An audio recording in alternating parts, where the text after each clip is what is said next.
Viewers, welcome to the next Endurance Questions video. This is episode 2 of this series where we talk about everything in relation to endurance racing and all your burning questions that you have as we head into future events.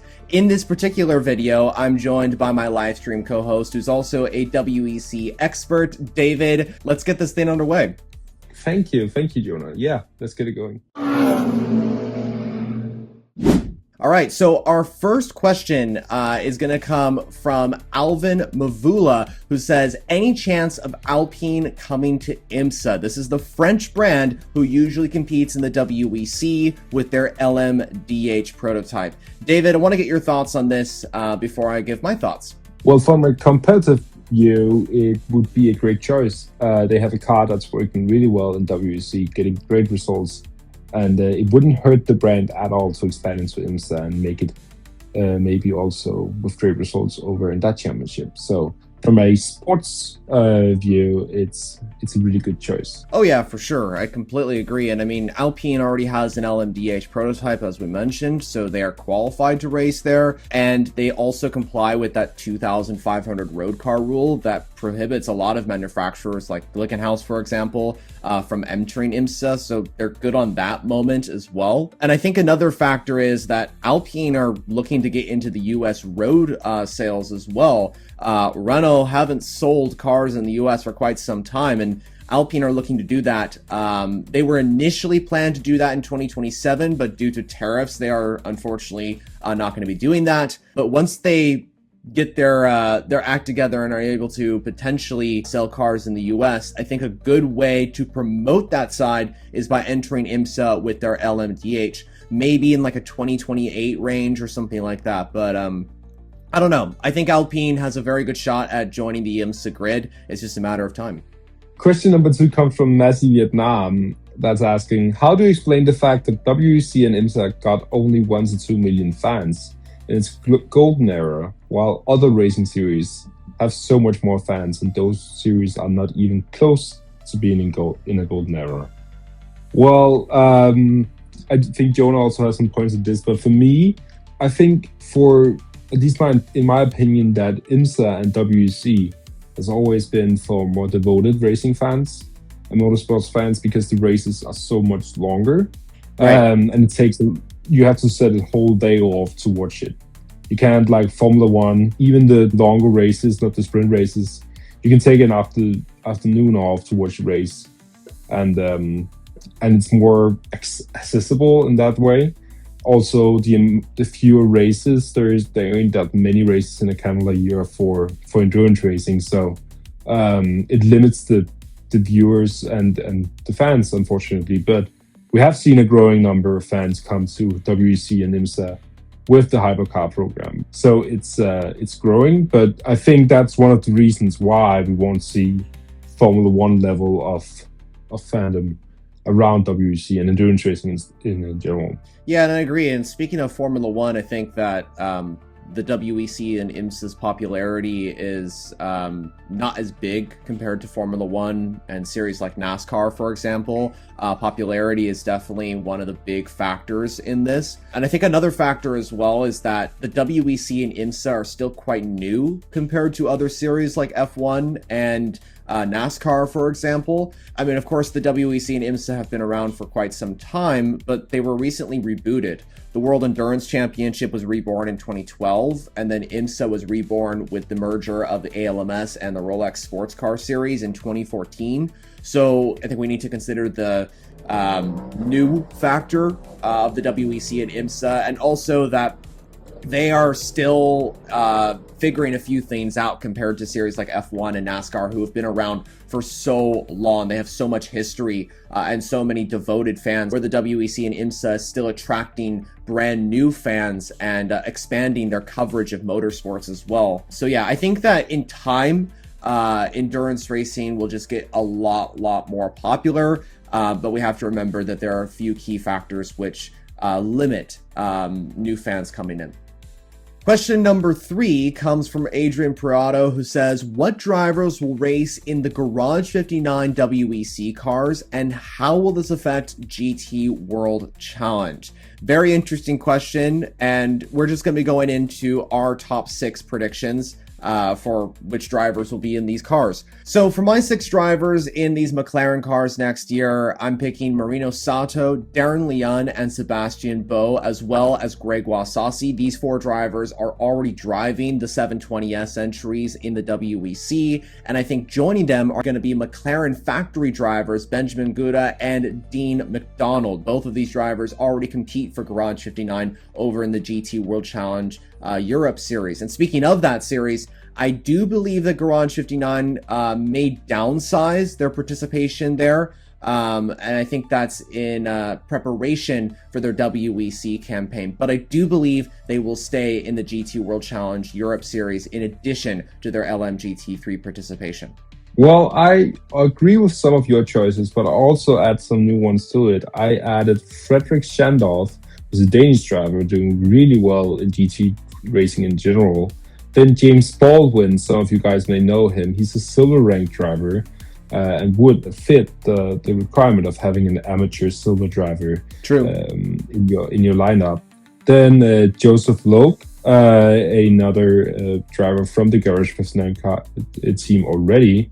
Mariano Sato, like yourself, Jonah, I also think he would be a great choice. Benjamin Gouda and Dean McDonald as well. And yeah, I agree with you for what would happen with GT World Challenge. They'll probably downsize their team over there. But you would also, like we've seen with other cars, we've seen it for Aston Martin a few years back with the Danish lineup of drivers, Nicky Thiem and Markus Sørensen, doing both championships at the same time.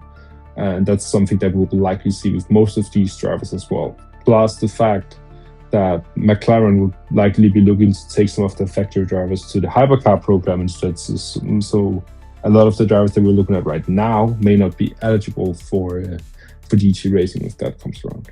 So next question comes from Jose Benitez. He asked, are there any WEC manufacturers in hypercar that do comply with the IMSA's 2,500 road cars rule? And if so, which ones are the most realistic to join GTP, and which ones do you personally want to see? Well, right now, every single manufacturer in the WEC actually fits the 2,500 rules. So every team is eligible to join GTP. For which is most realistic, I think we already got in on Alpine this video, and I think that's a realistic choice. Agreed. Peugeot has also been talked about with Dutch branding to join IMSA. I think that's a little less likely with the car performance. A personal one I would love to see is Toyota. I would love to see them try out IMSA and see if they can be as competitive over there and maybe as dominant as well. They have, of course, been the most dominant manufacturer in the WEC era, and I would love to see them try it out in IMSA. Other than that, Ford and McLaren would be eligible as well and could also join IMSA. They aren't confirmed right now, but they could. So as David mentioned, all the manufacturers currently in the WEC can participate in IMSA as they do comply with the 2,500 road car rule. Just for context, manufacturers that can't include Glickenhaus, Van Wall, and Isotta Fraschini, all 3 who are former WEC competitors with their Le Mans hypercars, are unable to compete in IMSA. As for who's realistically able to join, David, you mentioned Alpine, of course, a very strong contender for that. I believe that the 3 manufacturers that are most likely to join IMSA, who are already confirmed to race in the WEC, are Ford, McLaren, and Ferrari. Ford and McLaren, of course, have unconfirmed status on their IMSA participation, but for Ford, they are, of course, an American brand, so I think it's only inevitable that they confirmed their GTP participation. As for McLaren, Zach Brown has been very vocal in they returning to the IMSA grid in GTP with their brand new LMDH chassis. Ferrari, I believe, is the strongest contender to join the IMSA grid at one point of the current WEC manufacturers that aren't there. So I don't know. I think those are the realistic options, but there are other brands as well that could realistically be on the grid. Question number 5 comes from FFV, and this one is a very interesting one. Why didn't the Audi R8 LMS GT3 Evo 2 get a chance to race in IMSA for the 2022 season? And if it were to, what teams could have used it and how competitive would it have been? Very interesting question, and one that really caught my eye of the questions that we got on the endurance questions post that I did. And this one is definitely really interesting. Audi, of course, haven't competed in IMSA since 2021. They were very rumored to do it with the LMDH participation, but when that got canceled, of course, they didn't join. But as for Audi's R8 LMS joining the IMSA grid in particularly 2022, that is actually a very interesting story. So Audi had pulled back their North American customer efforts, I believe in 2022, and they didn't really have a substantial reason to continue to compete in IMSA with customer entries. Plus, they were also interested in competing in Formula One, so their attention mainly switched to that. That was, of course, one of the reasons why their LMDH didn't continue to progress in the motorsport world. Plus, the teams that were running the Audi R8s, which were Carbon Motorsports and NTE Sports that competed in 2021, they actually switched over to run a Lamborghini Huracan in 2022 with Audi pulling out. So with those teams no longer running the R8s, Audi had no representation in IMSA's GT Daytona classes, which is a very similar situation to McLaren when they pulled out when I believe it was Pfaff Motorsports switched over to run a Lamborghini as well. So a very similar situation as McLaren. Yeah, and it fits with the whole Audi downsizing their GT program for the last 10 years, honestly. Audi has not been pushing their GT racing for a long time. So it weren't surprising. It was sad. As an Audi fan personally, of course, I would love to see as many Audis racing, but it was something that was bound to happen with the whole strategy of downsizing the GT program. Also something we're seeing in GT World Challenge, less and less cars. As to how competitive they would have been, there would probably have been something like in 2021. I think it would be the same teams running it once again. And since Audi never really developed a car anymore, then you wouldn't have seen a change in performance unless they did something different with setup or driver lineup. So the last question for this time comes from Phelan. That asks, do you think there's a chance that the 4-time Formula One world champion Sebastian Vettel could make his debut at the 24 Hours of Le Mans for 2026 or 2027? And yes, there is a likelihood of Sebastian Vettel driving in hypercar and thereby also driving the 24 Hours of Le Mans in 2026 2027. He has been testing and working with Porsche, so he knows the cars. He has been working with the teams, and there are talks between him and the teams. As to if it's in 2026 and 2027, that's ultimately down to him. It has been speculation ever since he retired from Formula One that when will he join WEC and race Le Mans, as often is with these former Formula One drivers.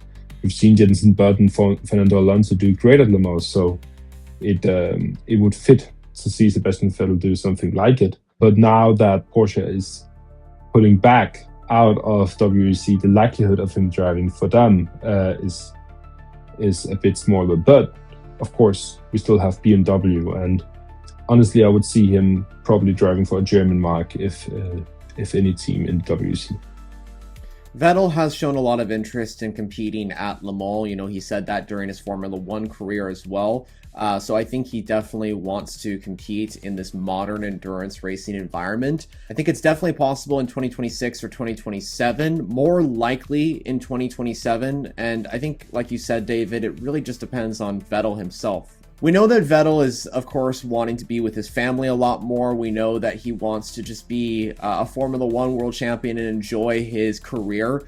So it's possible he may just not compete at Le Mans at all, but I do think there's a strong possibility he does that maybe in the Porsche 963. Of course, he tested at the Aragon circuit in Spain back in 2024. I believe he competed around 118 laps or so in the 963. So he's definitely got experience on board the hypercar. But David, as you mentioned as well, with Porsche Penske departing the WEC, the chances of Vettel competing in a Porsche at Le Mans have drastically diminished. We'll see how it goes. I think that he could also race in the BMW M Hybrid V8, as you pointed out, as that's another German car. I also think there is a small possibility that Vettel rejoins Aston Martin and competes in the Valkyrie one day. Of course, that was the last manufacturer he worked with in F1, of course, retiring from Aston Martin's F1 team in 2022 after 2 seasons of competition.